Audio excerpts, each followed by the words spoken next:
Bagi siapa yang berharap untuk bertemu dengan Allah hari kiamat nanti, masuk ke dalam surga dan selamat dari neraka, dan ingin berzikir dengan Allah dengan zikir yang benar. Ini kalau kita ingatkan teman-teman sekalian ke teman-teman kita yang masih melakukan banyak perbuatan bid'ah. Bid'ah lawan daripada sunnah.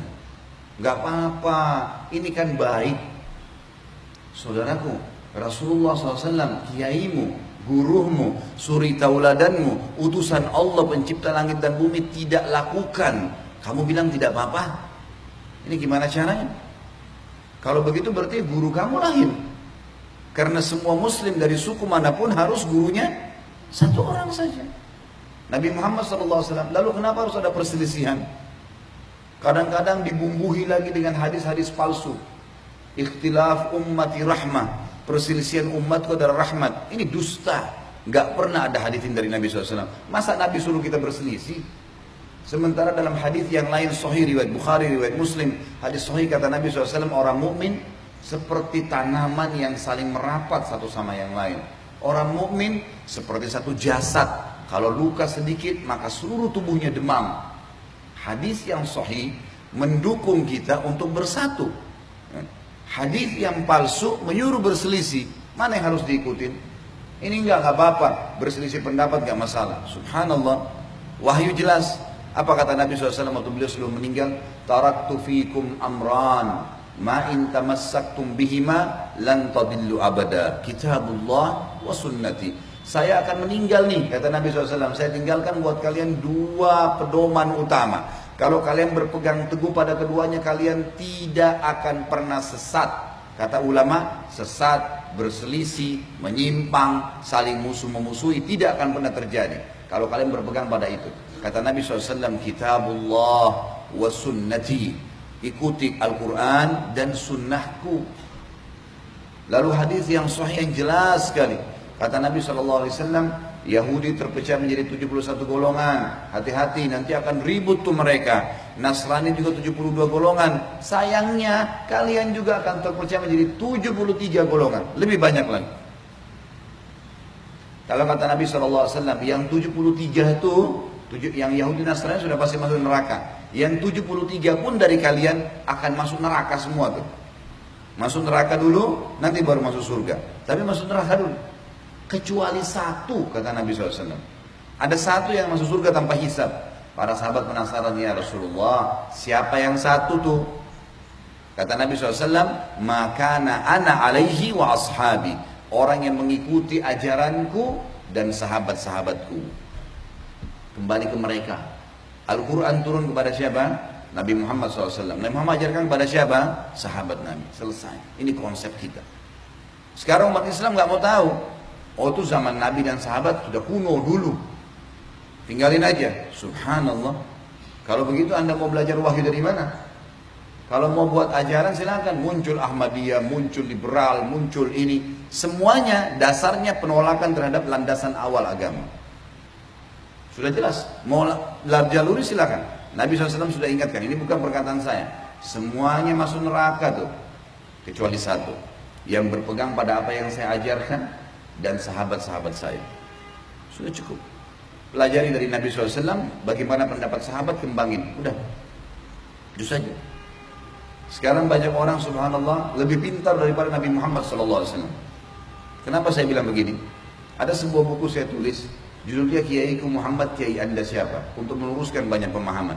Banyak di Indonesia ini kiai-kiai, ustadz-ustadz. Siapalah julukan mereka. Melakukan perbuatan-perbuatan dalam Islam yang baru. Gak ada. Di generasi awal Islam gak ada. Gak Nabi contohin, gak sahabat contohin. Mereka ngarang-ngarang. Ditanya, kenapa Anda lakukan itu? Adakah contohnya? Gak ada sih. Terus kenapa? Kan baik. Kan bagus. Kan ini syiar. Alasan beragam macam, 1001 alasan dicari. Bukannya, oh iya, tidak ada landasan. Tadi ingat hadis Nabi, dua pedoman, Al-Quran dan Sunnah. Ada landasannya nggak? Ada ayatnya nggak? Ada hadisnya nggak? Pernah disampaikan nggak? Nggak ada. Mereka sendiri ngakuin nggak ada. Baik, kenapa dilakukan? Bagus, baik, gitu kan? Syiar. Ini berarti sama saja dia mengatakan, maaf Rasulullah, saya lebih ngerti daripada anda. Loh, Rasulullah SAW nggak contohin terus dia mau kerjain gimana nih? Hanya alasan baik. Bayangkan kalau semua orang beralasan ini baik, ini syiar, lalu mereka mau leluasa melakukannya. Kira-kira yang tertinggal dari agama apa? Nggak ada lagi. Sudah nggak murni dan diwahyu itu. Padahal ingat sabda Nabi tadi awal saya sebutkan, dua pedoman. Kalau kalian berpegang teguh pada keduanya, tidak akan pernah sesat, tidak akan susah. Ini Nabi waktu mau meninggal disampaikan sallallahu alaihi wasallam. Kitabullah wa sunnati. Ingat Al-Quran dan sunnah. Ustadz, kiai, habib, siapapun depan anda kalau menyampaikan sebuah, ini lakukan ini ya, menyampaikan sebuah hukum, tanya, ada ayatnya, ada hadisnya, ada contoh nggak? Kalau ada kerjain, silakan. Kalau nggak ada, untuk apa dibumbu-bumbuhin nih? Untuk apa? Dengan alasan syiar. Banyak yang disunnahkan yang bisa kita syiarkan. Banyak. Pada hari ini banyak muslimin yang merayakan hari lahir Nabi SAW. Diingatkan, Nabi tidak pernah contohin saudaraku. Nabi gak pernah ngerayakan hari lahirnya. Sahabat juga gak pernah ngerayain. Dan munculnya tahun 230 Hijriah nih. Di zaman kerajaan Fatimiyah, dirayakanlah. Mereka punya 6 macam maulid waktu itu. Maulidnya Nabi Muhammad SAW, Hasan, Husain, Fatimah, Ali, dan juga raja mereka. Dan sampai sekarang di Iran masih dilakukan tuh. Mereka berfaham Syiah. Mereka mengambil dari wilayah Bizantium, orang-orang Nasrani merayakan hari lahirnya Nabi Isa AS. Tarik juga nih ke Islam. Baik, Rasulmu, Nabi Muhammad SAW, kiaimu, utusan Allah, nggak pernah ngerayain tuh. Kenapa kamu lakukan? Syiar. Syiar kan bagus. Kita kan baca salawat, saudaraku. Salawat yang Nabi SAW ajarkan sudah ditentukan.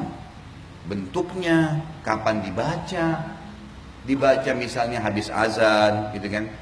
Habis azan kata Nabi SAW, kalau kalian dengarkan muadzin, ikuti apa yang diucapkan dan bacalah salawat untukku.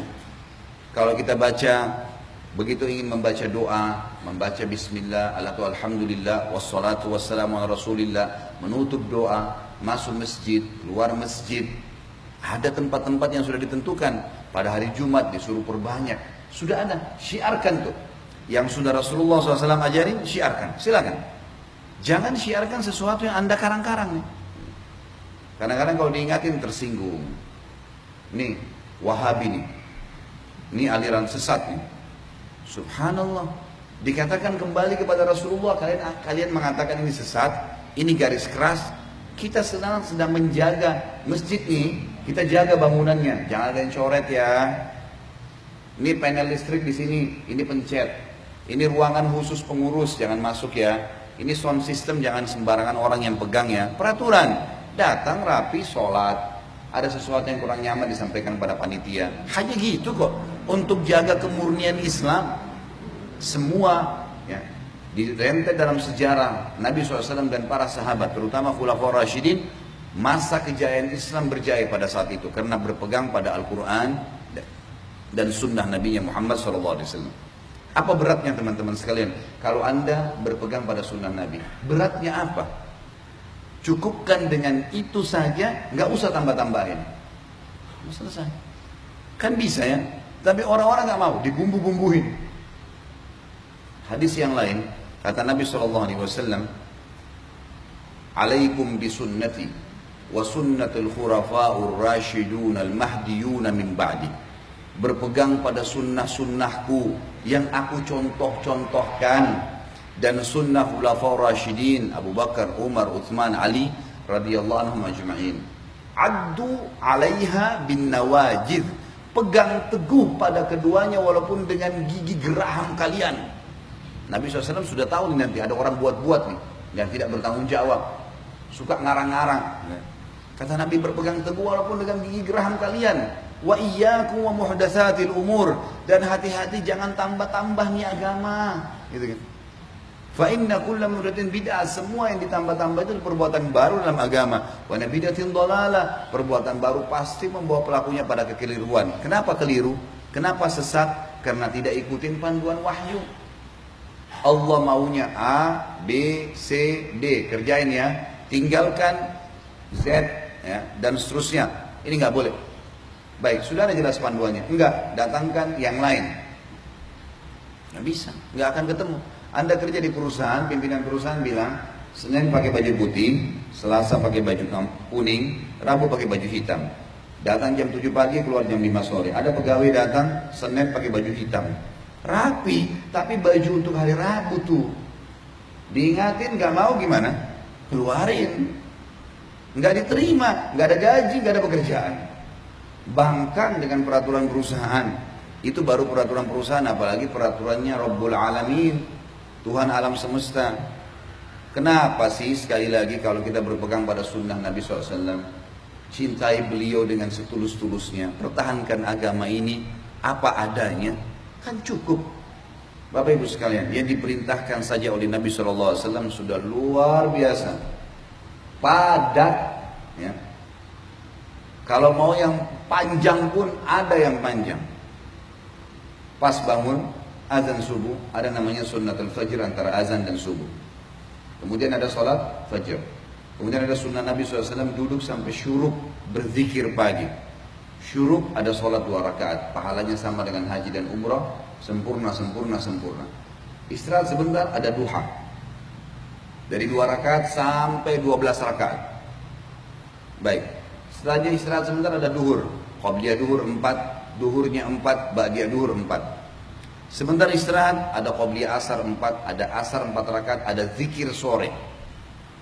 Nah, tidak ada ba'diyah habis asar. Sebentar istirahat ada maghrib, qabliyah maghrib 2, maghribnya 3, ba'diyah maghribnya 2. Sebentar istirahat ada qabliyah isya 2, ada isyanya 4, ada ba'diyah isya 2. Sebentar istirahat tahajud 8 rakaat dan 3 rakaat witir. Situ kembali lagi ke azan subuh. Ada waktu nih untuk buat ibadah lain. Ini baru yang ini nih, belum kita bicara zikir yang Nabi SAW ajarkan, baca Al-Quran, jenguk orang sakit, mengurus jenazah, ya, bakti dengan orang tua, hadir di majelis ilmu. Ada banyak perintah Nabi SAW yang jelas dalilnya. Kerjain itu, rutinkan sampai mati, insya Allah masuk surga. Terus ngapain nambah-nambah nih saudaraku? Ini kadang-kadang kalau diingatkan, wah ini garis keras, wah ini begini, wah ini begitu. Subhanallah. Kami pasti akan ingatkan Anda. Kenapa? Karena kalau dibiarkan menjadi penyebab datangnya bencana umum. Ini bahaya nih. Kalau kita biarkan orang-orang yang leluasa melakukan perbuatan-perbuatan salah yang Allah Azza wa Jalla tidak perintahkan, Rasulullah SAW sebagai utusannya tidak mengajarkan, maka akan menjadi bencana umum. Berbahaya kalau datang.